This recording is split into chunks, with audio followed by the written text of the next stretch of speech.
जैसा कि हमने लास्ट एपिसोड में देखा था, एंजल इज़बी से चलने को कहते हैं। इज़बी शिन्वू की तरफ देखती है और फिर एंजल के पीछे पीछे चल देती है। वो चलते हुए मुड़कर शिन्वू की तरफ देखती है और उसके कदम रुक जाते हैं। एंजल उसे चलने को कहते हैं और वो मना कर देती है। एंजल कहते हैं, तुम कहना क्या चाहती हो?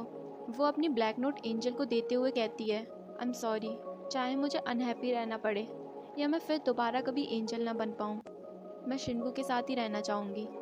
एंजल तेज आवाज़ में कहते हैं, तुम्हारे इस डिसीजन की वजह से तुम एक दिन डिसअपेयर हो जाओगी। सोच लो, शायद तुम्हें पछताना भी पड़ सकता है। पर अब तक इज़बी ने फैसला कर लिया था। वो शिन्वू की तरफ लौट जाती है और जैसा उसकी ग्रैंड माँ ने कहा था, वो शिन्वू को हिट करती है और उसे रोने को कहती है, मैं कहीं नहीं जा रही हूँ, मैं तुम्हारे साथ रहूँगी। दोनों गले लगकर खूब रोते हैं और अपने दुख को कम करने की कोशिश करते हैं। शिन्वू को रात में भी ग्रैंड माँ के सपने आते हैं। इज़बी उसका खूब ख्याल रखती है। वो छत पर खुद से ही बातें करती है और कहती है, क्या मैं अब तुम्हें कभी नहीं देख पाऊंगी? एंजल उसे पीछे से देख रहा होता है। इज़बी आसमान की तरफ देखकर हाथ हिलाती है। यहाँ म्यूज़िक टीचर के रिज़ाइन देने पर सर और प्रिंसिपल मैम दोनों ही काफ़ी स्ट्रेस में आ जाती हैं। प्रिंसिपल कहती हैं, हमें तब तक के लिए कोई टेम्प्रेरी म्यूज़िक टीचर ढूंढ लेना चाहिए। सर क्लास में आकर सभी बच्चों को म्यूज़िक टीचर के रिज़ाइन देने की बात बताते हैं और तभी उन तीनों के बारे में पूछते हैं। उनमें से एक बच्चा कहता है, इज़बी ने उसका और शिन्वू का एब्सेंस नोटिस दिया है, पर संग्युल का कुछ पता नहीं। यहाँ दूसरी तरफ शिन्वू पूरी तरह से टूट चुका था। इज़बी भी उसे इस हालत में नहीं देख पा रही थी। दोनों टीचर्स बात करती हैं, ये शिन्वू संग्युल को बिगाड़ देगा। तभी शिन्वू की माँ वहाँ आ जाती हैं। वो कहती हैं, शिन्वू अच्छा लड़का है। दोनों टीचर्स हैरान हो जाती हैं। पहले तो इन्होंने कभी किसी की तारीफ नहीं की। वो बाहर जाके संग्युल को कॉल करती हैं, पर संग्युल एज यूजुअल उनका फ़ोन रिसीव नहीं करता।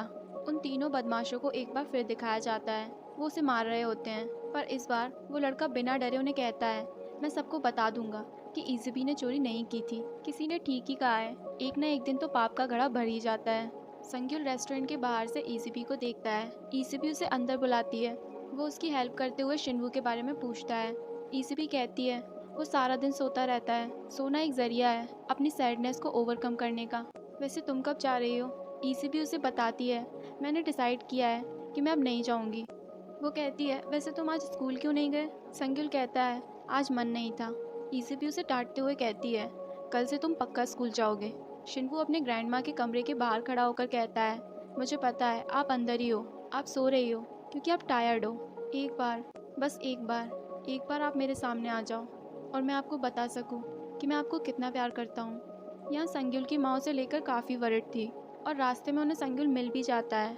वो कहती हैं, अगर तुम टायर्ड हो तो मैं तुम्हारे फादर से बात करूँगी, तुम कुछ दिन के लिए घर पे रेस्ट कर सकते हो।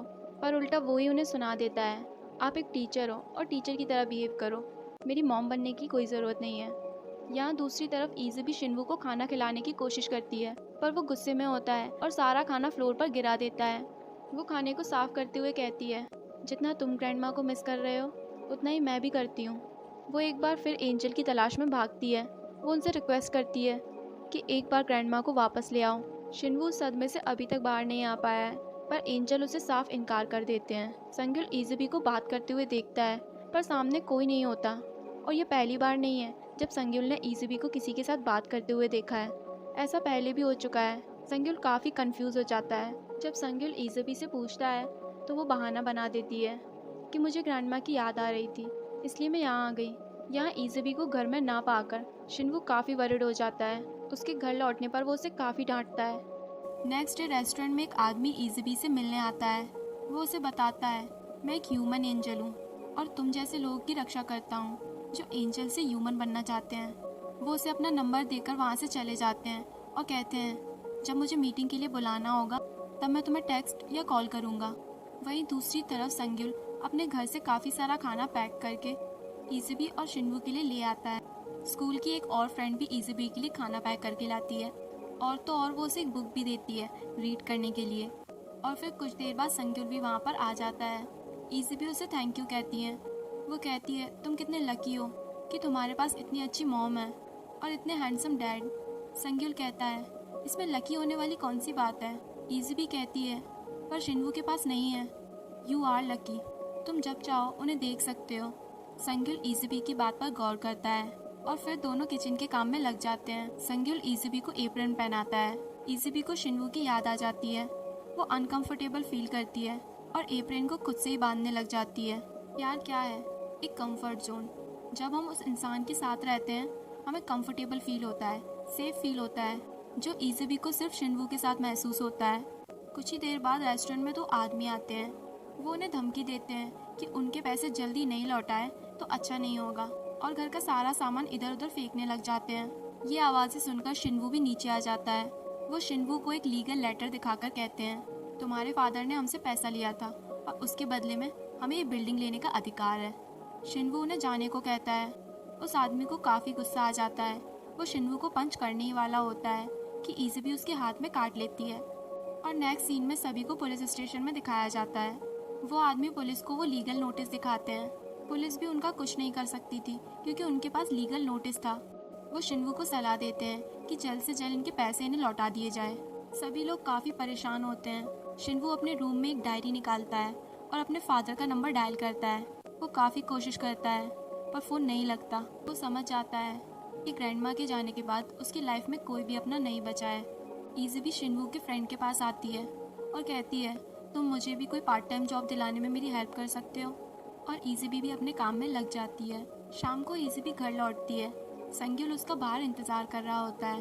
वो उसे बताती है कि मैं कुछ पार्ट टाइम जॉब स्टार्ट कर रही हूँ, इससे शिन्वू की काफ़ी मदद हो पाएगी। संग्युल कहता है, मैं भी कोई ना कोई तरकीब निकाल ही लूँगा जल्द से जल्द पैसे जुटाने के लिए। इज़बी जैसे ही घर में एंटर होती है शिन्वू उसे काफ़ी सुनाता है। वो कहता है, ये यूजलेस चीज़ें करना बंद करो, इनसे कुछ नहीं होगा। तुम मेरे फादर को ढूंढना चाहती हो ना, पर तुम नहीं ढूंढ पाओगी। तुम हमारे कर्ज के पैसे चुकाना चाहती हो ना, तुम वो भी नहीं कर पाओगी। तुम कुछ भी नहीं कर सकती। इज़बी की आंखों से आंसू बहने लगते हैं। वो कहती है, मैं तुम्हें समझ ही नहीं पा रही हूँ, ये इतना मुश्किल क्यों होता जा रहा है। तुम्हें हंसाना, तुम्हें फीड करना, मुझे नहीं पता तुम कितने हर्ट हो या कितने सैड हो। शिन्वू चिल्लाते हुए कहता है, अगर तुम्हें नहीं पता तो फिर रुक जाओ, तुम्हें कुछ भी करने की कोई ज़रूरत नहीं है। शिन्वू इज़बी को सोता हुआ देखता है और कहता है, इसीलिए मैं कहता था कि चली जाओ। इस समय वो खुद पर कंट्रोल खो चुका है। उसे पता ही नहीं है कि वो क्या कर रहा है। शिन्वू की माँ ये जानती है कि संग्युल शिन्वू और इज़बी के लिए खाना ले जाता है, इसलिए वो खाना प्रिपेयर करके पहले ही फ्रिज में रख देती हैं। इज़बी रोज़ की तरह पार्ट टाइम जॉब की तलाश में निकल जाती है और वहीं उसे एक पोस्टर मिलता है जिसमें एक लॉस्ट पपी की इन्फॉर्मेशन होती है। वो उसे ढूंढने में लग जाती है। संग्युल इज़बी से मिलने आता है पर इज़बी वहाँ नहीं होती। वो शिन्वू से कहता है, ये इज़बी को दे देना। शिन्वू अभी भी गुस्से में था।